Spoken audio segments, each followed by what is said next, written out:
உலகெங்கும் வாழும் அன்பான தமிழுள்ளங்களுக்கு அநேக கோடி வணக்கங்கள். நல்ல நேரம் நிகழ்ச்சியூடாக நல்லதே நினைப்போம், நல்லதே நடக்கும், நலமாயிருப்போம். இன்றைய தினம் 19ஆம் தேதி 7ஆம் மாதம் 2025 மந்தவாசர யுக்தம் என்று சொல்லக்கூடிய சனிக்கிழமை. விசுவாவசு வருடம் ஆடி மாதம் 3ஆம் நாள். நவமி திதி, மரண யோகம், பரணி நட்சத்திரம். இன்றைய தினம் ராகு காலம் 9 மணி முதல் 10:30 மணி வரை. இன்றைய தினம் யமகண்டம் 1:30 மணி முதல் 3 மணி வரை. இன்றைய தினம் நல்ல நேரம் 3 மணி முதல் 4:30 மணி வரை. இன்றைய தினம் அஸ்தம் சித்திரை நட்சத்திரக்காரர்களுக்கு சந்திராஷ்டம தினம். என்ன நேர்களே, வாருங்கள் இனி இன்றைய தினத்திற்குண்டான ராசி பலன்களை பார்க்கலாம்.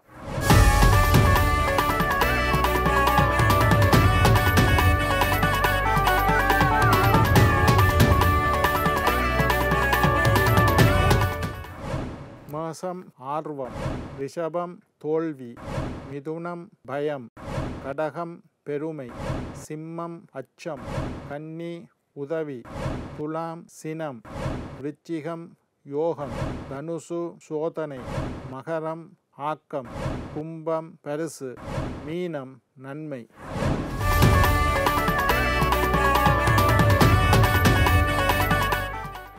ஆன்மீக தகவல் பகுதியில் தொடர்ந்து உங்களை சந்தித்து வருவதில் மட்டற்ற மகிழ்ச்சி அடைகின்றேன்.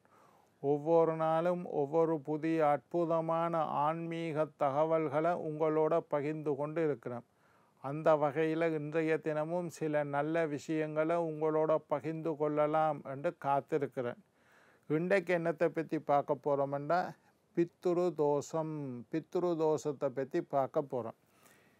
நான் சொல்லியிருக்கிறேன், ஜாதகத்தில் ஏகப்பட்ட தோஷங்கள் இருப்பதாகவும் அதில் முக்கியமாக 21 வகையான தோஷங்கள் முக்கியமான தோஷங்கள் என்று சொல்லியிருக்கிறேன்.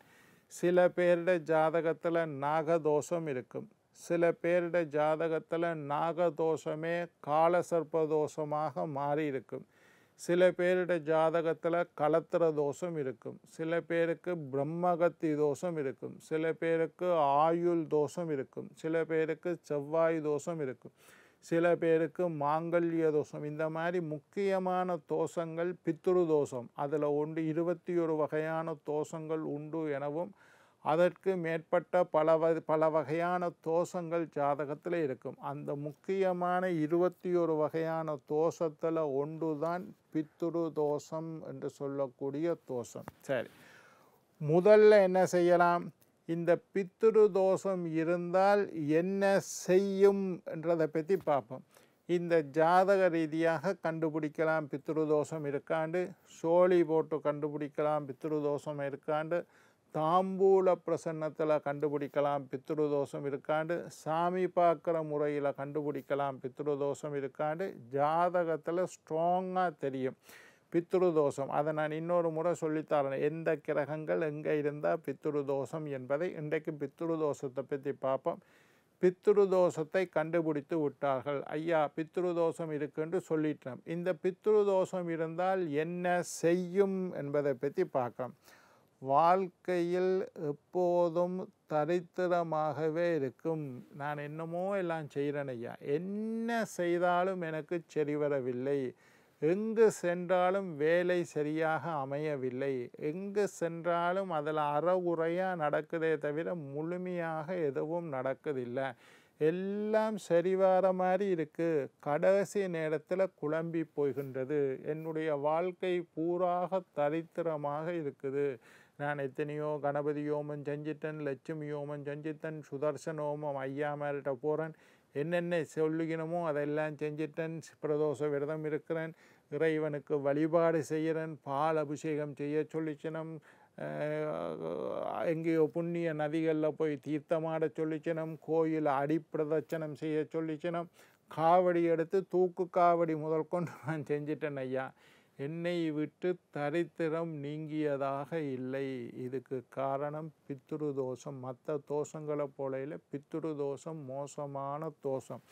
எல்லாரும் நீங்கள் எல்லாம் ஜோசியர் என்னட்ட வந்தால் நான் பித்ரு தோஷம் இருந்தால் வடிவாக சொல்லி கொடுப்பேன், இந்த பரிகாரம் செய்யுங்கோ உங்களுக்கு பித்ரு தோஷம் இருக்குன்று.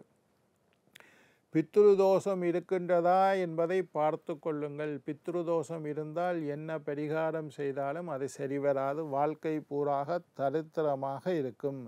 பரிகாரங்கள் செய்தும் பலன் இல்லை என்று ஐயா நான் கும்பாபிஷேகத்துக்கு காசு கொடுத்தேன், அன்னதானம் செய்தேன், கங்கையில் போய் குளிச்சுட்டு வந்தேன், திருவண்ணாமலையை போய் நான் சுற்றிட்டு வந்தேன், ஆலய பிரதட்சணம் செஞ்சேன், புனித யாத்திரை தீர்த்த யாத்திரை செஞ்சேன், கதிர்காமத்துக்கு போனேன், கங்கையில் நீராடினேன், என்ன செஞ்சும் ஒன்றையும் காண இல்லையாண்டா பித்ருதோஷம் இருந்தால் பரிகாரங்கள் செய்தும் கணபதி யோமம், லட்சுமி யோமம், சுதர்சனோமம், மிருத்யுஞ்சயோமம், நவக்கிரக சாந்தி, சத்ரு சம்கார யாகம் என்ன செஞ்சாலும் உங்களுக்கு பரிகாரங்கள் பெருசாக வேலை செய்யாத காரணம் பித்ருதோஷங்கள். ஆலயங்கள் சென்றும் பலனில்லை. எத்தனையோ கோயிலுக்கு போகிறேன், பிரதோஷ விரதம் இருக்கிறேன், கோயில் குளம் சுற்றி கொண்டிருக்கிறேன், ஆனாலும் ஒன்றும் நடந்ததா இல்லை. தான தர்மங்கள் செய்தன் ஐயா, அன்னதானம் செய்ய சொன்னாங்கள், அன்னதானம் செஞ்சேன், விசிறி வாங்கி கொடுக்க சொன்னாங்கள், விசிறி வாங்கி கொடுத்தேன், தண்ணீர் பந்தல் வைக்க சொன்னாங்கள், தண்ணீர் பந்தல் வச்சேன், குடை வாங்கி கொடுத்தேன், நொண்டிக்கு செருப்பு வாங்கி கொடுத்தேன், கைத்தடி வாங்கி கொடுத்தேன், பிராமணர்களுக்கு வஸ்திரம் வாங்கி கொடுத்தேன், சுமங்கலி பெண்களுக்கு பூஜை பொருட்கள் வாங்கி கொடுத்தேன். எது செஞ்சும் சரிவரவில்லை. இதற்கெல்லாம் காரணம் பித்ருதோஷம். பித்ருதோஷம் எப்படி வருதுன்னா, இறந்த நம் முன்னோர்களால் எங்களுக்கு பித்ருதோஷம் ஏற்படுகின்றது. இறந்து போன முன்னோர்கள், அதாவது எங்களுடைய தாத்தா, பாட்டி, பெரியப்பா, சித்தப்பா, இந்த மாதிரி இறந்தவர்களுக்கு செய்ய வேண்டிய கர்ம காரியங்களை ஒழுங்காக செய்யாட்டி பித்ருதோஷம் பெறும். இறந்தவர்கள் இறக்கும் தருவாயில் நம்மை பற்றி நினைத்தால், கவலைப்பட்டால், கோபப்பட்டால் பித்ருதோஷம். எங்களை பற்றி நினைச்சு கொண்டு இறந்தாலும் சரி, எங்களை நினைச்சு கவலைப்பட்டு கொண்டு இறந்தாலும் சரி, எங்களை பற்றி கோபப்பட்டு கொண்டு இறந்தாலும் சரி, இந்த பித்ருதோஷம் வரும். அரை குறை வயதில் யாராவது இறந்திருந்தால், ஒருத்தருக்கு 70 வயசு 80 வயசு ஆகி வருத்தம் படுத்திருந்து கொஞ்சம் கொஞ்சமாக செத்து போனாருன்னா அது வேறு விஷயம். 70-80 வயசில் சாக வேண்டிய ஒருத்தர் 40 வயசு 30 வயது 50 வயதில் ஹார்ட் அட்டாக் வந்துட்டது ஐயா, திடீர்னு இறந்துட்டார். புற்றுநோய் வந்துட்டு ஐயா, திடீர்னு இறந்துட்டார். நல்லா தான் இருந்தார் ஐயா, சுனாமியில் அடிபட்டு போனார், நல்லா இருந்தார். விபத்து, வாகன ஆக்சிடென்ட், மோட்டார் சைக்கிள் எடுத்துகிட்டு போனார், அடிபட்டு செத்துட்டார், காரில் அடிபட்டு இறந்துட்டார். தற்கொலை பண்ணி விட்டார்கள். தற்கொலை பண்ணினாலும் பித்ருதோஷம் பெறும். மூதாதிகள் தற்கொலை பண்ணி இறந்து கொண்டார் ஐயா, தன்னுடைய உயிரை தானே மாய்த்து கொண்டார், ரயிலில் அடிபட்டு செத்துட்டார், வாகன விபத்தில் செத்துட்டார். புற்றுநோய் வந்துட்டு ஐயா, கேன்சர் அவர் இருக்க வேண்டிய நல்ல திரகாத்திரமான ஆள், கேன்சர் 30 வயசுலேயே இறந்து போனார் ஐயா. ஹார்ட் அட்டாக் வந்துட்டது ஐயா. இந்த மாதிரி ஏதாவது ஒரு காரணத்தினால அறகுற வயதில் யாராவது இறந்திருந்தாலும் இந்த பித்ருதோஷம் ஏற்படும். நீங்கள் வீட்டில் முன்னோர்களுடைய படத்தை வைத்து வழிபாடு செய்ய வேண்டும், அப்போ பித்ருதோஷம் நீங்கும். இறந்து போனவர்கள் சில பேர்கிட்ட கேட்பேன், ஐயா வீட்டில் சாமி படம் பூஜை, பரிகார பூஜை செஞ்சு துளசியை கொடுத்து வீட்டில் கொண்டு இறந்து போன ஆக்களோட படத்துக்கு போட்டு வழிபாடு செய்யுங்க. ஐயா நாங்கள் இறந்து போன ஆக்களோட படம் வைக்கிறது இல்லை. ஏன் ஐயா வீட்டில் இறந்து போனவர்களோட படம் இல்லையா? இல்லை. ஏன் வச்சா கூடாதுன்னு சொல்லிச்சினோம், அதனால் நாங்கள் வைப்பதில்லை. இது தவறான கருத்து. கண்டிப்பாக இறந்து போனவர் ஒரு வீடு கட்டியிருப்பார், அப்பாவோட வீடு, அதில் நாங்கள் இருப்போம். அப்பா இறந்துட்டார் இருப்போம், ஆனால் அப்பாவோட படத்தை வச்சா கூடாதுன்னு வைக்கிறது இல்லை. இறந்து போனவர்களுடைய சொத்தை அனுபவிப்பார்கள், இறந்து போனவர்களுடைய பூர்வீக சொத்தை இவர்கள் அனுபவிப்பார்கள். அவரோட படம் கண்டிப்பாக முன்னோர்களுடைய, மூதாதையர்களுடைய, இறந்து போனவர்களுடைய படம் வீட்டில் இருக்கணும். அப்பா இறந்துட்டார், அம்மா இறந்துட்டார், தாத்தா இறந்துட்டார், பாட்டி இறந்துட்டார், இறக்காமல் யாரும் இல்லை. எங்கேயோ ஒரு வீட்டில் எல்லாரும் ஏதோ ஒரு ஒருத்தர் இறந்துருப்பினார். அவையோட படத்தை வைத்து ஆடி அமாவாசை, இப்போ ஆடி மாதம் பிறந்துட்டு அமாவாசை வரப்போகுது, ஆடி அமாவாசை, தை அமாவாசை, தை மாதத்தில் வர அமாவாசை, மாலையபட்ச அமாவாசை, புரட்டாதி மாதத்தில் வர அமாவாசை, இந்த 3 அமாவாசையும் மிகச்சிறந்த பித்துருக்களுக்கு உண்டான நாள். இந்த 3 அமாவாசை எழுதி வச்சு கொடுங்க. ஆடி அமாவாசை, தை அமாவாசை, புரட்டாதி அமாவாசை, மாலையபட்சம்னு சொல்கிறோம். இந்த 3 அமாவாசையும் பித்திருக்களுக்குண்டான காரியங்களை நீங்கள் முறையாக செய்தீர்களாக இருந்தால் உங்களுடைய ஜாதக ரீதியாக பித்ருதோஷம் இருந்தாலும் அது ஒன்றும் செய்யாது. பித்ருதோஷம் மோசமான தோஷம். தை அமாவாசை, மாலையபட்ச அமாவாசை, ஆடி அமாவாசை, இந்த 3 அதாவது தற்கொலை செஞ்சிருந்தா, விபத்தில் இறந்திருந்தா, அறகுற வயசில் யாராவது இறந்திருந்தா கண்டிப்பாக இந்த 3 அமாவாசையும் பித்ருக்களுக்கு பரிகாரம் செய்யுங்கள்.